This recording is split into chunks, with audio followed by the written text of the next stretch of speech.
ব্যাংকের ব্যক্তিগত কোনো টাকা আছে? সব টাকা কার? জনগণের। তাহলে জনগণের গেছে 90 লাখ, যার টাকা তার গেছে 10 লাখ। আচ্ছা মনে করেন 1 কোটি টাকা ব্যবসা করে সে 10 কোটি টাকা লাভ করলো, ওই লাভ থেকে জনগণকে সে 1 টাকা দিবে? জনগণকে সে 1 টাকাও দিবে না। 1 কোটি টাকা জনগণের 90 লাখ টাকা নিল, নিয়ে ব্যবসা করলো, ব্যবসা করার পরে সে লাভ করলো, ওই লাভ থেকে জনগণকে 1 টাকাও দিবে না। 10 কোটি যদি লাভ করে সব 10 কোটি তার হবে। আর যদি 1 কোটি টাকা তার লস হয় তাহলে জনগণের 90 লাখ গেল, এই সুযোগটা করে দিতে ব্যাংক। কত বড় দয়া করছে গণ, কত বড় দয়া করছে ব্যাংকে আমাদের, কত বড় দয়া করছে বলেন। লাভ হলে সব একজনের হবে, লস হলে সব জনগণের হবে। এইটা ইনসাফ হতে পারে না। লাভ হইলে যদি সবার হয়, লস হলেও সবার হতে হবে। লাভ একজনের শুধু লাভে হবে, আঙ্গুল ফুলে কলা গাছ হবে, এই ব্যবস্থাটা ব্যাংকে করে দিছে।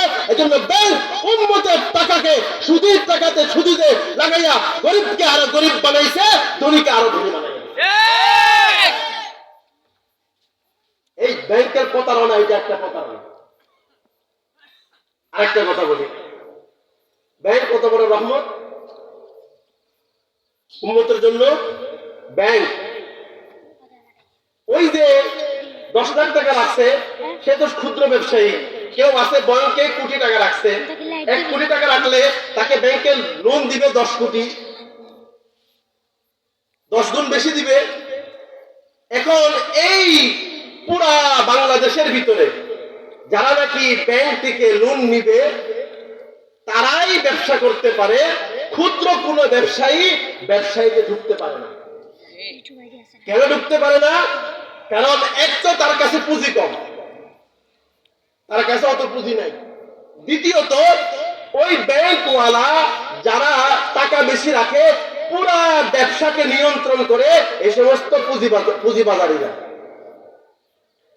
এমনকি ওই সুদী লেনদেন, এই বড় বড় ব্যবসায়ী যারা বিজনেসম্যান আছে, যারা ব্যাংক থেকে লোন নেয়, তারা এত আঙ্গুল ফুলো কলা গাছ হয়, পুরা বাংলাদেশ নয় পুরা বিশ্বের বাজার দর পর্যন্ত তারা ঠিক করে দেয়। একটা ক্ষুদ্র ব্যবসায়ী ব্যবসা করতেই পারতেছে না তার কারণে। দ্বিতীয়ত দ্রব্যমূল্যের দাম গুলো যে বাড়লো, এই তারা সিন্ডিকেট করে এগুলোকে এমন ভাবে সরকারের বাপও পারবে না, ওদের সাথে সরকারের বাপও পারবে না। এই সালমান এফ রহমানে কি করছে? সালমান এফ রহমানে কি করছে? কি করছে? পুরা ইসলামী ব্যাংক পঙ্গুর মতো করে দিছিল, সব টাকা নিয়ে পড়াইছে। কি করছে? আমাদের লাভ, ব্যাংকে লাভগুলো করছে। হুজুর এখন কি করবে? ব্যাংকগুলো বন্ধ করে দিবে? আমি ব্যাংকে বন্ধ করতে বলতেছি না, ব্যাংকগুলো আপনারা চালান ওনাদের পরামর্শ ক্রমে সুদী লেনদেন বিহীন। যদি সেভাবে ব্যাংক চালাইতে পারেন ওইটা উম্মতের জন্য রহমতে পরিণত হবে। আর যদি সুদী লেনদেনে জড়ান, যতই বলেন ব্যাংক আমার জন্য উপকার, কসম করে বলতে পারি এই ব্যাংক উম্মতের জন্য কোনো উপকার নয়, অপকার ছাড়া। কতগুলো সমস্যা জড়াইছে ব্যাংকে গঞ্জা দিকে। এবার ব্যাংকের স্যারকে দেখলে আসসালামু আলাইকুম দিতেছে কত সুন্দর করে, কেমন মানে মনেও চায় যে ব্যাংকে চাকরি করি, কেমন মনেও চায় ব্যাংকে চাকরি করবা কেন তুমি, সুদী লেনদেনে কেন জড়াইছ?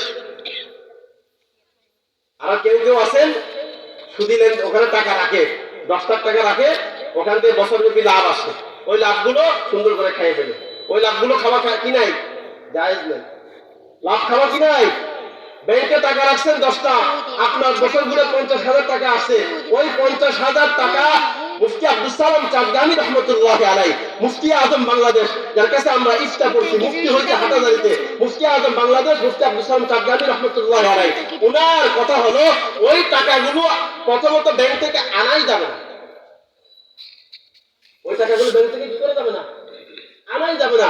হুজুরকে আমরা জিজ্ঞেস করছিলাম, হুজুর মুফতি আব্দুল সালাম চাঁদগামী হাটাজারির প্রধান মুফতি ছিলেন, বাংলাদেশের প্রধান মুফতি, ওনাকে জিজ্ঞেস করছিলাম যে হুজুর কেন আনা যাবে না?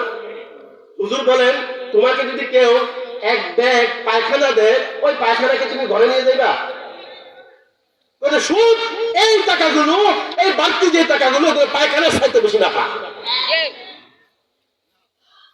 প্রথম কথা হচ্ছে যে আনাও যাবে না। হযরত উস্তাদ সাঈদ আহমদ পালনপুরি রাহিমাহুল্লাহ দারুল উলুম দেওবন্দের শাইখুল হাদিস সদরুল মুদাদ্দিসিন ছিলেন। আমরা হুজুরের কাছে বুখারী শরীফ পড়ছিলাম। হুজুর তুহফাতুল আলমাঈ একটা তিরমিজি শরীফের ব্যাখ্যা গ্রন্থ রাখছেন, লা তুকবালু সালাতুন বিগাইরি তুহুরিন ওয়ালা সাদাকাতুন মিন গুলুলিন। এই হাদিসের অধীনে হুজুর শেষে দিয়ে গিয়ে এই ব্যাংকের কথাটা উল্লেখ করছেন। উল্লেখ করে বলতেছেন ব্যাংকে টাকা রেখে বাড়তি টাকাগুলো আনা যাবে কিনা। এখানে মুফতি সাঈদ আহমদ পালনপুরি কুদ্দিসা সিররুহু দারুল উলুম দেওবন্দের সাবেক শাইখুল হাদিস সদরুল মুদাদ্দিসিন আমাদের উস্তাদ মুহতারাম হুজুর বলেন, আমি প্রথমে রায় দিতাম যে টাকা আনবে না, কিন্তু পরে দেখলাম যে না, ওই টাকাগুলো নিয়ে আসবে। টাকাগুলো কি করবে? নিয়ে আসবে। কেন? ওই টাকাগুলো যদি ব্যাংকে রেখে দেওয়া হয়, এই বিশ্ব ব্যাংক এবং বিভিন্ন ইহুদি খ্রিস্টানদের ব্যাংকগুলো আছে, ওই ব্যাংকের এই লাভের টাকাগুলো দিয়ে খ্রিস্টান মিশনারি এবং তাদের ধর্মীয় কাজগুলো করার জন্য তারা এই টাকাগুলোকে লাগায়। আপনি লাভ না আনলে ওগুলা কোথায় লাগাবে? তাদের ধর্মীয় কাজগুলো, ইহুদি খ্রিস্টানরা, হিন্দুত্ববাদীরা তাদের অনিসলামিক যে কাজগুলো আছে ওখানে এই টাকা, কারণ সমস্ত ব্যাংক কিন্তু বিশ্ব ব্যাংকের অধীনে। আপনি বাংলাদেশের যত ব্যাংক আছে বিশ্ব ব্যাংকের অধীনে। বিশ্ব ব্যাংক কে বানাইছে? ইহুদিরা। বিশ্ব ব্যাংক কে বানাইছে? ইহুদিরা। এই ইহুদিদের অধীনে পুরো ব্যাংক সিস্টেমটা চলবে। এজন্য ওই লভ্যাংশগুলো তাদের কাছেও যায়। এগুলো তারা কি করবে? তাদের ধর্মীয় কাজে লাগাবে। এজন্য হযরতুল উস্তাদ সাঈদ আহমদ পালনপুরি কুদ্দিসা সিররুহু বলেন যে ওই টাকাগুলো রাখবে না, ব্যাংকে নিয়ে আসবে। এতক্ষণ পর্যন্ত আপনাদেরকে আমি বুঝাইলাম ব্যাংকের যে লাভ আপনারা ব্যাংকে পান, ওগুলা আনবেন কি আনবেন না এটা বুঝাইলাম। যার মন চায় আনবেন, যার মন চায় আনবেন না। তবে আমার ব্যক্তিগত মতামত হচ্ছে সাঈদ আহমদ পালনপুরি রাহিমাহুল্লাহর মত, ওটা নিয়ে আসবে। নিয়ে এসে কি আপনি খাইবেন নাকি মানুষকে সোয়াবের নিয়ত ছাড়া দিয়ে দিবেন, এটা নিয়ে কোনো উলামাদের দেবন্দি, কোনো উলামাদের কোনো ইখতিলাফ নাই, মত ভিন্নতা নাই। হাটহাজারিতে যান, পটিয়ায় যান, বসুন্ধরায় যান, যে কোনো কওমি মাদ্রাসাগুলোতে যান, সবার পক্ষ থেকে ফতোয়া আসবে ওই টাকাগুলো সোয়াবের নিয়ত করা ছাড়া গরিবদেরকে দিয়ে দিতে হবে। যদি সোয়াবের নিয়ত করেন, মাদ্রাসারে দিছি সোয়াবের নিয়ত করেন। আনোয়ার শাহ কাশ্মীরি রাহিমাহুল্লাহ আল আরফুস সাদি তিরমিজি শরীফের ব্যাখ্যা গ্রন্থতে লিখছেন, ফিসকুন আও কুফরুন। যদি কেউ কেউ বলছে এটা ফাসিকি, কেউ কেউ বলছে এটা কুফরি। নাউযুবিল্লাহ। ভাইরা আমার, আমি সুদের আলোচনা করতে গিয়ে ব্যাংকের ধোঁকাবাজিটা আপনাদের কাছে তুলে ধরলাম। এজন্য ব্যাংকে যারা চাকরি করেন হুঁশিয়ার হয়ে যান। আপনি অন্য চাকরিতে হাত দেন, এগুলো চাকরি ছেড়ে দেন। সুদি লেনদেন যারা করে এই টাকা আপনার দরকার নাই। কারণ যারা সুদ খায়, সুদি লেনদেন করে, তাদের জন্য 14টা শাস্তির কথা আছে। কটা শাস্তি? 14টা শাস্তি। এবার একটা একটা করে বলি। কুরআন মজিদে আল্লাহ তাআলা বলেন, الذين يأكلون الربا لا يقومون إلا كما يقوم الذي يتخبطه الشيطان من المس ذلك بأنهم قالوا إنما البيع مثل الربا وأحل الله البيع وحرم الربا فمن جاءه موعظة من ربه فانتهى فله ما سلف وأمره إلى الله ومن عاد فأولئك أصحاب